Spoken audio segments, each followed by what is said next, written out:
Okay mga ka-Jocerap, ito yung gagawin natin ngayon. Nagprito ako ng patty. Yan, tapos maglalagay tayo ng lettuce at ng cheddar cheese. Okay? So, ayan yung patty na gagamitin natin para sa lettuce.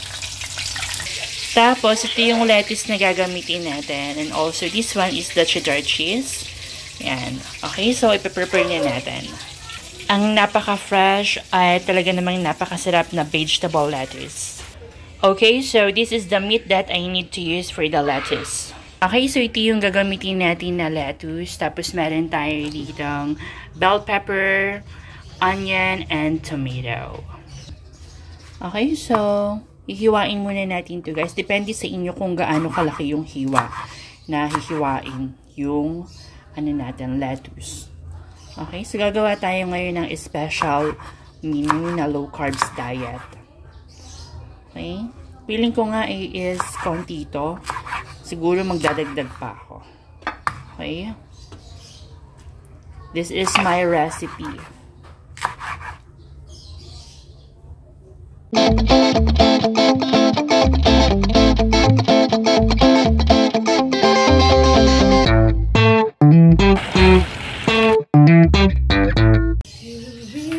Okay, so ito yung natin, mga ingredients. Meron tayo ditong patty, and meron tayong itong mayonnaise, dressing, powder na paminta, and cheddar, lettuce, and this one is bell pepper, tomato, and onion. At nakalimutan ko mga ka-Jocerap, maglalagay tayo ng olive oil. Ayan. Ito yung olive oil na gagamitin natin. Okay, tara na at mag-start na tayo para makakain na rin tayo. Maghihiwa tayo dito ng patty.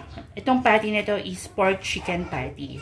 So, ito yung gagamitin natin, bali parang pork na talaga natin yan. Okay? So, hiwain natin mga ka-Jocerap. Depende sa inyo kung gaano ka laki ang pag-slice ng patty. Okay? Mabilis lang naman ito gawin. Actually, healthy itong gagawin natin. Healthy food. Yung mga nakakamiss na mga pagkain na yun, ito is kayang-kaya nyo naman siya talagang gawin. Para hindi rin kayo mahirapan. Okay. Actually, pwede na itong apat na patty natin. Kasi pwede ka rin mag-fried ng chicken breast or pork chop. Tapos hiwain nyo na lang. Okay? So, imimix na natin siya. Okay, wait lang. Ito yung lettuce natin. Hugasan na natin ito ng mabuti.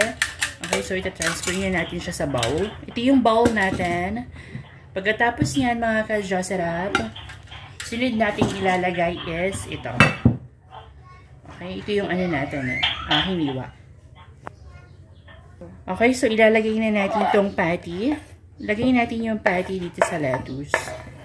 Ayan, so pag nilagay na natin yung patty, mga ka-Jocerap, it's time na ilalagay na rin natin itong onion.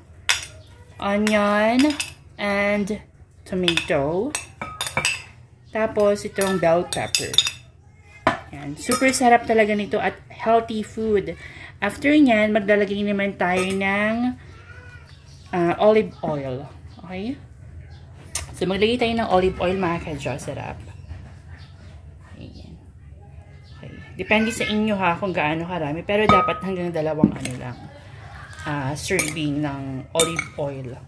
Like I said, depende niya kung gaano karami ulit. Okay, pagkatapos niyan, maglalagay tayo ng pamintang powder. Lagyan natin yung pamintang powder. Okay, i-mix lang natin. Mix. Make sure na lahat ng ingredients natin is nahalo-halo siya. Okay? Tapos yan, maglalagay tayo ng itong, dressing. Tapos, on top tayo maglalagay ng, mga ka-Jocerap. Itong cheese, cheddar na meron tayo dito. Napaka-healthy at panigurado ako na hahanap-hanapin talaga ng mga bata ito. At yung mga mahilig dyan sa low-carb diet. Okay, so ayan na mga ka-Jocerap. Kunin lang natin yung cheese na rin. Ayan. So, kuha tayo ng cheese. Depende pala sa inyo kung ilang cheese yung ilalagay nyo kung mahilig kayo sa cheese. Okay, so gagamit naman tayo ng cheddar cheese. Ito yung cheddar cheese natin kanina. Okay. Wait lang, paano ba ito buksan? Hindi ko alam kung paano ito buksan mga ka-Diyos Sarap. Okay, so bubuksan na natin yung cheddar cheese natin. Okay, panigurado ako na magugustuhan nyo rin ito mga ka-Diyos Sarap. Okay, ang sarap, grabe, super sarap ng pagkain natin ngayon. Okay, yan. Okay, tapos, actually siguro yung dalawa is okay na. Okay, marami na yung tatlo. Okay, so let's do it. Ayan na mga ka-Diyos Sarap. At pagkatapos niyan, maglalagay lang tayo ng mayo on top. Lagay lang tayo ng mayo and then i-mix nyo na. Actually, pwede nyo rin hiwain yung yung cheese. Kaso hindi na natin nahiwa kasi matrabaho madikit. So ayan na mga ka-Diyos Sarap. Let's mash. Imamash na natin. Let's mash and mix the lettuce. Oh my God, mga ka-Diyos Sarap. Talaga namang gutom na ako at panigurado kayo, natatakam din kayo dito. So hanggang dito na lang muna yung video ko. Don't forget to like and subscribe to my YouTube channel para naman lagi kayong updated sa mga latest ganap ko sa buhay. Okay, and don't forget to hit the notification bell. Stay safe everyone and have a good day. Okay, so kakain na tayo ng pagkain na ginawa natin. Napakasarap at napaka-special. Na kayong maghintay mga ka-Diyos Sarap, gumawa na rin kayo ng ganito at napakadali lang yan gawin. Okay, nandiyan na rin yung mga ingredients sa video ko.